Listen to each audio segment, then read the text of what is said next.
What's up, guys? Thank you very much for tuning in. Welcome to episode 9 of Central PA Pours Mix of Six Live. Thanks for being a little flexible with me. We are now at a new time of 9 p.m. I just picked up a baseball coaching gig, and if you know me, I've been playing for years and I love the game, so I appreciate the flexibility. Again, we're going to be moving forward 9 p.m. on every Wednesday night. So, with that great information, let me drop in the social media at Central PA Pour, wherever you get your podcasts, wherever you get your social media. Give us a follow there. We really appreciate all the support so far. And I'm going to call this the call to action episode because aside from our awesome guests, we'll get to in a minute. If you're with us on one of the social platforms, I'm challenging you to get on another one. Give us a follow, give us a share, like, sub to the YouTube channel. We're really trying to push these platforms, and we appreciate all the awesome help. So, with that being said, let's get into the six pack for tonight. So, first up on the agenda, we got Old Soul Brewing. So, today, actually, this one crossed my socials for the first time. The good people from Gems Farm Hops that we've talked to a few months ago, Sharon and Mike, they shared that they had sold a property to some nice people. I believe that's in let me see, Waynesboro. So we have another brewing company coming to the area, and every time we see news like that, we certainly like to share that and make people aware of that. So shout out to Old Soul Brewing. Follow them on social media as I did this morning, and follow along their journey as they hopefully open their doors soon. So next up on the agenda is a collab, which is between Gift Horse and Catman Brewing Company. So Monday, Dave, Dad, and Brett had the great opportunity to go down to Gift Horse Brewing Company in York, and they sat in on a brewing collab between Gift Horse and Catman.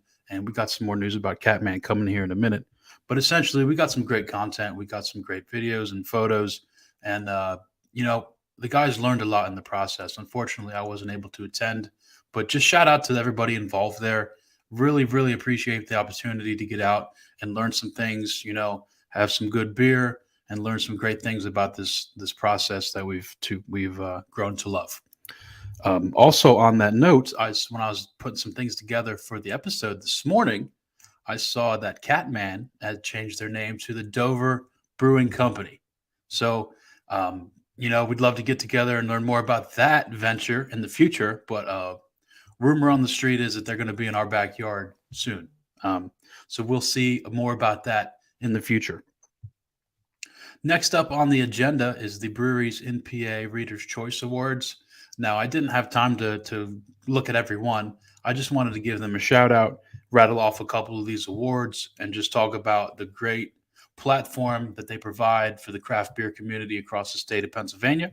So just to rattle off a couple, Best Tap Room, Trogs, No Duh, Best IPA, New Trail, Broken Heels, and the best beer name. I got a real kick out of this one. I haven't got a chance to check these guys out, but it's Moo Duck in Elizabethtown, and they are I suck at life and make bad decisions. So that one made me chuckle a little bit.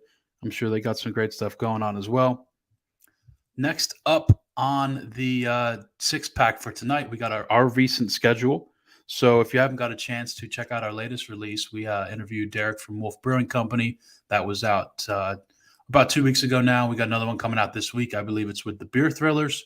Also coming up on the agenda, we have an interview with Genovas. We have an interview with Molly Pitcher and cool guys I just connected with on Instagram, the Booze Brothers. And we got Jason from Gift Horse on slate for next week. So a lot of good things coming up as always. Be sure to check us out. Again, wherever you get your podcasts, wherever you get your social media, at Central PA Pour. And I'm going to lead right into the next thing along the lines of social media again. And this is going to be another great call to action. We don't have all the details yet, and I didn't post anything official, but we're trying to do a giveaway in the near future. And we've been at this thing for about a year, and it's been awesome. We'd love to have more traction on the back end. We've got a ton. We've made a ton of great contacts, met a ton of great people, had a lot of great beer. We'd love to get more word out there about this content that we're trying to produce. So we're looking at doing a giveaway in the near future. We're talking about $100 gift card towards the place of your choice, brewery, distillery, winery, whatever you're looking at. And we're talking about a pretty nice CPP logoed some sort of drinking glass, drinking mug, whatever. I don't know. We're talking, upwards of $125, $150 worth of value. And we're going to have more details about this giveaway coming up in the near future. But we're trying to like 3x our following. So it's got to be worth our while here. But we'd love to be able to bless somebody with that gift card, with a badass glass, as well as some other merch we're working on in the near future. So if you got some cool slogans for us, got anything like that, throw it at us. We'd love to get that put on a t-shirt, and we'd love to get that out in the near future. So with that in mind, I'm going to take a sip. Share with me what you're drinking in the comments if you're watching along. I got a lager from Evergreen. Okay, enough of me babbling on. Let's get to our great guest. Bear with me as I flip around some stuff on the screen. Dane, how are we doing, man? Thank you so much for joining tonight. Thanks for having me, Ben. So, Michaux Brewing Company. How long have your doors been open now? About 6 months? 6 months coming up this week. Yeah, we opened July 7th of 2022. Fantastic. So, if I get the story straight, you started homebrewing I did, yeah. a while ago and just fell in love? I fell in love with craft beer. Okay.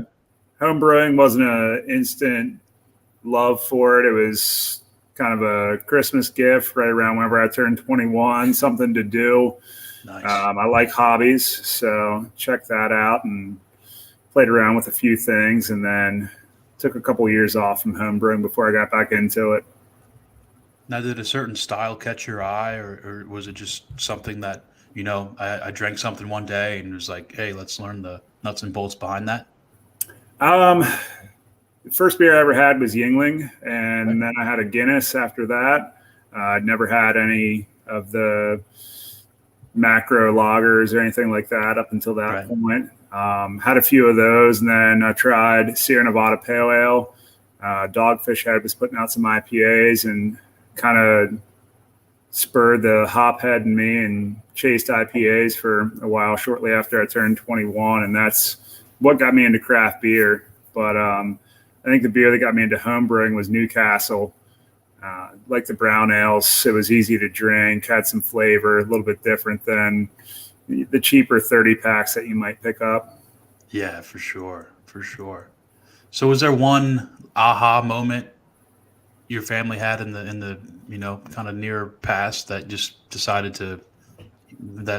led you guys to really jumping in on this adventure? I got back into home brewing, and now it's been 3 to 4 years ago. I started to get more aggressive with my home brewing and things like that. Went from 1 beer a month to 2 to every week to 2 beers a week to triple batching every weekend, and then just trying to unload beer to anybody that I knew to give me some feedback or kick some kegs. So I had some empty kegs for the next batches. But honestly, we decided to do this whole venture on a car ride back from Myrtle Beach. We were sitting in stop and go traffic, and what else do you do but talk or yell at your kids to be quiet. So we talked about opening a brewery and said if we were going to do it, that was the last time we were having the conversation. So we decided to jump in and start putting some ideas down on paper and see if it was going to be a logical idea for us. For sure, for sure. Now, let's talk about the name for a bit. State Forest, correct? Correct, yeah. Now, is that something that you and your family enjoyed, heading out and enjoying the State Forest there? Or? Yeah, my wife and I both graduated from Penn State, moved back to our hometown of Waynesboro, which will be, excited to see what happens with Old Soul. You had them at the beginning. Know those guys, so we're excited to see what they're going to bring to the town as well. So I know you're going to be following. We'll be, keeping an eye and see how their progress goes, and excited to see what they're going to bring. But we moved back, and we like to spend time outdoors. So we spent a lot of time in Michaux State Forest. We did a lot of kayaking and hiking originally, but got into biking a couple years later and really spent a lot of time up there. Our last two homes have been right up against the edge of Michaux State Forest to keep us close. Now where we live at is we walk out our door and we're in Michaux State Forest. If we're not here or at our kids' sports or occasionally a few other places, we're in Michaux doing something, hiking, biking, stuff like that. It's a place we like to spend a lot of time.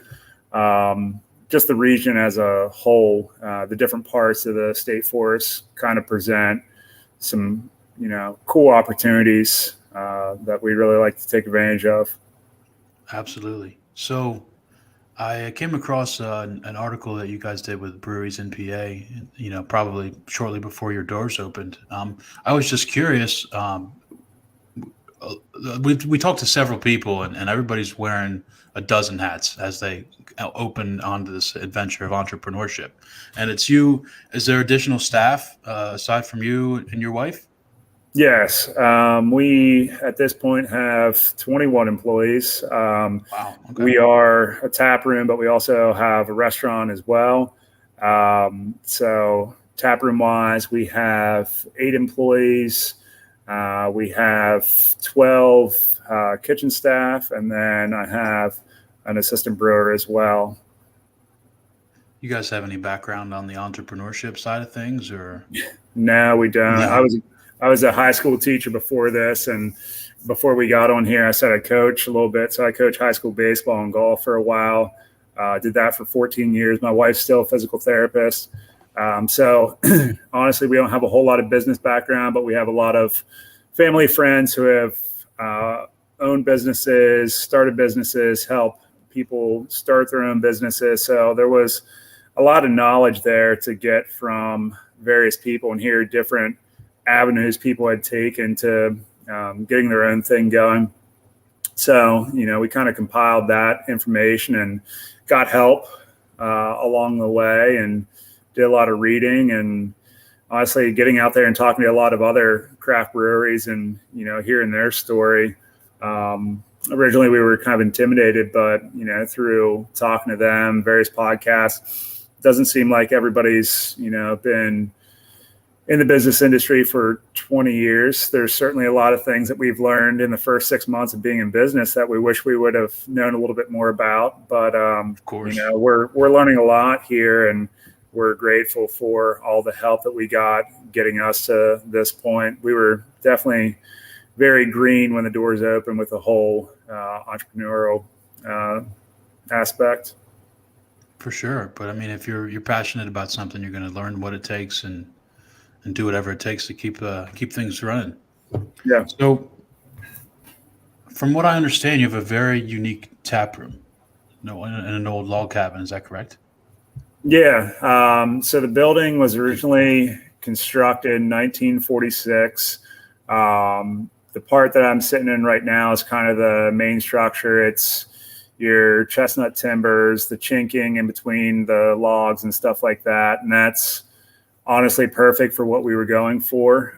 It's not what we originally intended. I think new construction, whenever you're talking about having to bring in brewing equipment, saves a lot of headache because you can kind of do the build out and not have to undo what has been done by somebody else. But the opportunity to put our brewery in this location came up after we really struck out in finding the property that we wanted and rising cost materials for doing new build and everything like that. But it's got history in the town, and it's been home to at least one very successful business that was here for over 3 decades. So people have memories in this building. It's been kind of cool to hear those stories as we've met some of our customers. For sure. It seems like a blast, and it seems like it fits your family vibe as you were explaining. I'm sure it's got a nice, beautiful, rustic kind of atmosphere to it. And unfortunately, I'm sorry, I haven't been able to go down your way soon. We're based out of kind of Dover, York County-ish area. Yeah. But I mean, I can't wait to go out and check you guys out because it seems like an awesome place to be. So Let's talk tap room stuff a little bit. What are a couple of your flagship products? Going into this, flagship's always been one of those things that didn't really want to necessarily get into because Okay. I always kind of enjoyed the new experience that you get with craft beer. There's Oh always yeah. something new being released. There's always new breweries popping up, things like that. But with that being said, there are definitely beers that our customers have told us that they really enjoy. So, not that I would necessarily, write it on the tap list or anything like that. This is our flagship or anything like that. But we have one IPA that we're now on the third batch of that just got released this week. We have a Kolsch that we've done now 3 iterations of. And then we have a blonde ale that we do with coffee and vanilla beans. That's been a fan favorite as well. That'll show up fairly regularly on the menu. Otherwise, we kind of work off of different IPA variants. Now that we're getting into 6 months, I've had a little bit more time to get some lagers started in the tank. It was a mad dash to get open, so I didn't really get to do too much of that. But right now we're looking at one IPA. The Kolsch is around fairly regularly, and Sunrise, which is our coffee blonde, are kind of our 3 most common beers that people see on our tap list. Sure, sure. Is distribution in your future plans at all, or? Right now we have 7. We're about to go to 8 draft accounts that we're out in right now. At this point, they're all drafts. We don't have cans out in any of the local distributors or anything like that. That's a little bit more down the road. Sure, sure. I was scanning through the socials this morning and I saw something pop up about your membership perks that are beginning this weekend. Could you elaborate on what those would be? Yeah. So we have a membership that run all 2023. We have a great local following, great regulars, and we kind of wanted to get them even more involved and give them an opportunity to kind of enjoy a little bit more of our beer, our food. We have a cool anniversary party that we're starting to get ideas together for. That'll be coming up in July of this year. It's just an opportunity for them to, kind of use their own, they're our first logo glasses because I've seen from too many other breweries glasses walk out the door. So we avoided that.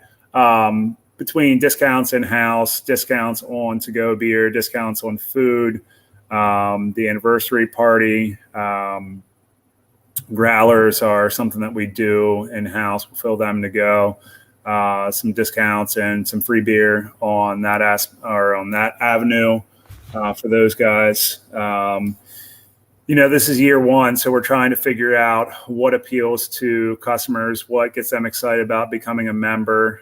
Sure. Then one other thing we want to do with it, with us, kind of naming ourselves after the state forest. There's an awesome group called Friends of Michaux State Forest that do a lot for forest stewardship. They have a lot of weekend events and a lot of lectures and things like that kind of raise awareness of the history of the forest, of what all the forest is used for now, what the future of the forest might be. And they do a lot of work to really make the forest a sustainable habitat for people to go out and enjoy for all different types of activities. So we're doing a kickback to them and donating a portion of all of our membership funds to them because we enjoy the forest and they do a lot of good work for it. So we want them to benefit from it as well. Absolutely. Always love supporting a good cause. So as we gear back towards springtime, the days are getting a little bit longer. Do you guys have any like festivals or any events you have planned for the on the spring books yet? Not yet. We need to Okay. get some things started. We just had one thing pop up. Don't know all the details on that today, but looking to get out there. We enjoy the different events that we can get out there and share a beer with people that haven't had a chance to come into the tap room. And it kind of excites us also to do some beers for events like this that are maybe a little bit more of a stretch and kind of push us a little bit to get a little bit more creative with some of the things that we're doing back in the brewery and everything. So at this point, nothing, but we're keeping our eyes out every day. For sure, for sure. Well, I like to keep these things short and sweet, and I would be very interested. We have a crew of four, so we'd love to get out and establish and maintain these relationships. So I'm really looking forward to checking you guys out, and I can't thank you enough for your time tonight and joining me on this platform here. So thank you again. Hope you and the family had a very happy New Year, and hope the best for you guys moving forward. All right. Thank you, Ben. And again, thanks for having us. Of course, of course. Thank you very much, everybody, for tuning in. I really appreciate it. Again, we're at Central PA Pour on all social media, wherever you get your podcasts. Check out our link trees and all of our social media bios on there. You can find a guest form for both this live show and our full-length interview series. And with that, thank you very much for tuning in. Everybody have a great night. Check us out here again next week, next Wednesday, live at 9 p.m. Take care. Let's all be bonded by beer. Cheers, Dane. Cheers. Take care, everybody.